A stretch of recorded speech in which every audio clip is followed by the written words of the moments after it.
Vadakara saint John's orthodox സുറിയാനി പള്ളി അതിൻ്റെ ആരംഭം 6-ാം നൂറ്റാണ്ടിനും 9-ാം നൂറ്റാണ്ടിനും ഇടയിലുള്ള ഒരു കാലഘട്ടത്തിലാണ്. ഇന്ന് കാണുന്ന ഈ പൗരാണികമായ ദേവാലയം 9-ാം നൂറ്റാണ്ടിൽ നിർമ്മിച്ചിട്ടുള്ളതാണെന്നാണ് ചരിത്രം നമ്മെ പഠിപ്പിക്കുന്നത്.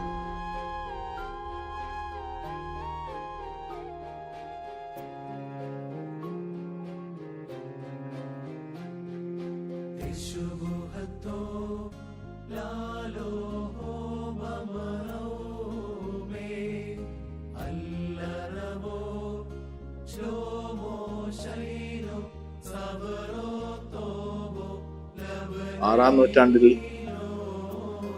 വടക്കേ മലബാറിൽ നിന്നും കുറവരങ്ങാട്, മണർകാട് പ്രദേശങ്ങളിലേക്ക് തീർത്ഥയാത്രയായി വന്ന ഒരു സംഘം വലിയപ്പുറം കരയിൽ ഇന്ന് ഈ ദേവാലയം ഇരിക്കുന്ന സ്ഥലത്ത് വിശ്രമിക്കുകയും ഒരു ദിവസം താമസിക്കുകയും ചെയ്തു. ആ സന്ദർഭത്തിൽ അവരവിടെ നിന്ന് കുറവലങ്ങാട്ടേക്ക് കൊണ്ടുവന്ന വിശുദ്ധ യോഹന്നാൻ മംദാനായുടെ ചിത്രം അത് തലച്ചുവടായിട്ടാണ് കൊണ്ടുവന്നത്. ആ ചിത്രം അവിടെ വെച്ച് ശേഷമാണ് അവർ വിശ്രമിച്ചത്. എന്നാൽ പിറ്റേ ദിവസം രാവിലെ യാത്ര തുടർന്നപ്പോൾ ആ ചിത്രം അവിടെ നിന്ന് എടുക്കുവാൻ സാധിച്ചില്ല.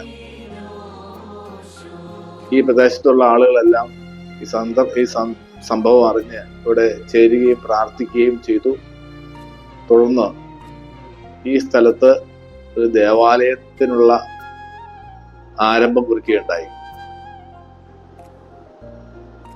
വടക്കേ മലബാറിൽ നിന്ന് വന്ന ആളുകൾ ഇവിടെ താമസിച്ചു എന്നുള്ളത് ഈ പ്രദേശത്തിന് വടകര എന്ന പേർ വഴി ചാർത്തുകയുണ്ടായി. വടകര പള്ളി ഇരിക്കുന്ന സ്ഥലം മാത്രമാണ് വടകര എന്ന പേരിൽ ഇപ്പോൾ അറിയപ്പെടുന്നത്. ചരിത്രപ്രസിദ്ധവും പൗരാണികവുമായ ഈ ദേവാലയത്തിൽ നാനാജാതി മതസ്ഥരായിരിക്കുന്ന വിശ്വാസ സമൂഹം തീർത്ഥയാത്രയായി കടന്നു വരികയും പ്രാർത്ഥിക്കുകയും ചെയ്യുന്നതിലൂടെ ഇത് തീർത്ഥാടന കേന്ദ്രമായി വർഷങ്ങളായിട്ട് മാറിയിരിക്കുകയാണ്. ഈ ദേവാലയത്തിൽ അനേക വിശുദ്ധന്മാരുടെ തിരുശേഷിപ്പുകൾ സ്ഥാപിതമായിരുന്നതാണ്. ആ പിതാക്കന്മാരുടെ മധ്യസ്ഥത വിശുദ്ധ യോഹന്നാൻ മംദാനായുടെ മധ്യസ്ഥതയോടൊപ്പം തന്നെ വളരെ ശ്രേഷ്ഠത ഏറിയ അനുഭവമാണ്. ഈ ദേവാലയത്തിന്റെ കീഴിൽ തന്നെ 3 ദേവാലയങ്ങൾ കൂടിയുണ്ട്. ഒന്ന് കിഴകുമ്പിലും, മറ്റൊന്ന് കൂത്താട്ടുകുളം ടൗണിലും, ഒന്ന് കുഴിക്കാട്ടുകുന്ന് എന്ന പ്രദേശത്തുമായിട്ട് സ്ഥിതി ചെയ്യുന്നു.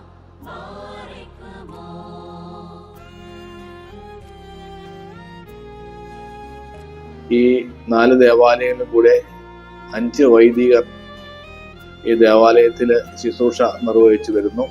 എല്ലാ ദിവസവും നിത്യ ആരാധനയുള്ള ഈ ദേവാലയത്തിൽ രാവിലെ 6:30 മണിക്ക് പ്രഭാത നമസ്കാരവും 7 മണിക്ക് വിശുദ്ധ കുർബാനയും അർപ്പിക്കപ്പെടുകയും വൈകുന്നേരം 6 മണിക്ക് സന്ധ്യാ നമസ്കാരവും നടക്കുന്നു.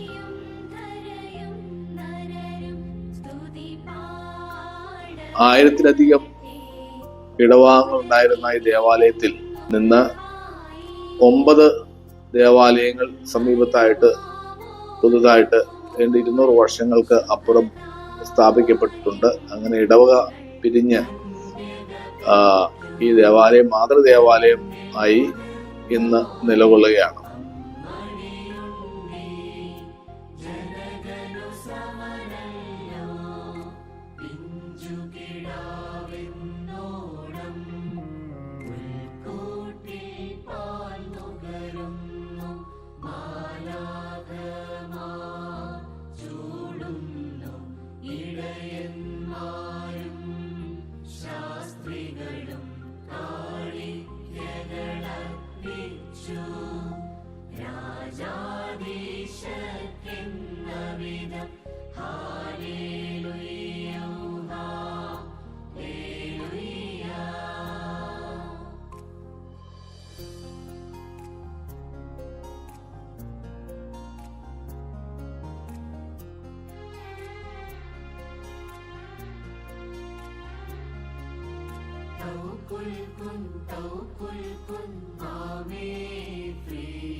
ദേവാലയത്തിനെ സംബന്ധിച്ചിടത്തോളം ദേവാലയത്തിന്റെ കീഴിൽ ധാരാളം വിദ്യാഭ്യാസ സ്ഥാപനങ്ങൾ പ്രവർത്തിക്കുന്നുണ്ട്. ഒരു കാലഘട്ടത്തിൽ വിദ്യാഭ്യാസം നടത്തുവാൻ തീരെ സാധ്യതയില്ലാതിരുന്ന ഈ പ്രദേശത്ത് മലങ്കര സഭയുടെ പരമാധ്യക്ഷനായിരിക്കുന്ന ബാസേലിയോസ് ഔഗേൻ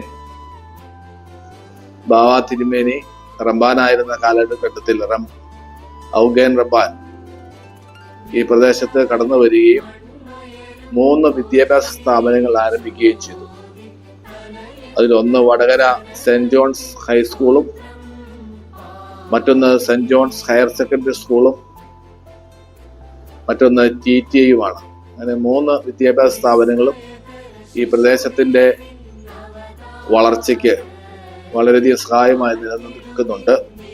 മുൻ രാഷ്ട്രപതിയായിരുന്ന KR നാരായണൻ ഉൾപ്പെടെയുള്ള വളരെ പ്രശസ്തരായ ആളുകൾ ഈ സ്കൂളുകളിൽ നിന്നെല്ലാം പഠിച്ച് ഇറങ്ങിയിട്ടുള്ളവരാണ്. അങ്ങനെ കൂത്താട്ടുകുളത്തിന്റെ ഈ പ്രദേശത്തിന്റെ എല്ലാ അഭിവൃദ്ധിക്ക് കാരണമായി ഈ ദേവാലയവും ദേവാലയത്തിന്റെ സ്ഥാപനങ്ങളുമെല്ലാം ഇന്നും നിലനിൽക്കുന്നു എന്നുള്ളത് വളരെ പ്രശംസനീയമായ കാര്യമാണ്.